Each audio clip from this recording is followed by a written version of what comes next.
সালাম স্টিল ভোটের গাড়ি নিয়ে সাভারের বাইপাইল এলাকা থেকে সহকর্মী আলী আসগর ইমন জানাচ্ছেন সেখানকার ভোটারদের খবর।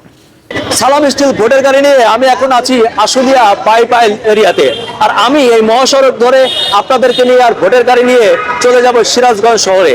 যাওয়ার পথে স্থানীয় মানুষের সাথে একটু কথা বলে জানার চেষ্টা করি আসলে শীত যেমন বেড়েছে, ভোটের আমেজ কি তেমন বেড়েছে, কেমন চলছে স্থানীয় নির্বাচনের আয়োজন। চলুন সাধারণ মানুষের মুখ থেকে শুনি।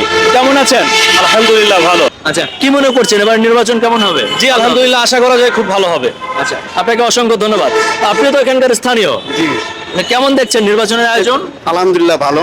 প্রার্থীরা কি ভোট চাইতে আসে, প্রচারণা দেখেন? করে করে কি করে? প্রচারণা করতেছে, সবার কাছে ভোট চাওয়াচাই করতেছে। এখানকার স্থানীয় মানুষজন বলছিলেন যে এবার নির্বাচনের আয়োজন বেশ ভালো এবং সবাই খুব আশাবাদী যে অন্তত এবার খুব ভালোভাবে ভোট কেন্দ্রে গিয়ে ভোট দিতে পারবেন। সালাম স্টিল ভোটের গাড়ি নিয়ে চলছে সারা বাংলাদেশ। যে কোনো মুহূর্তে চলে আসবো আপনার এলাকায়, আমাদের সঙ্গে থাকুন।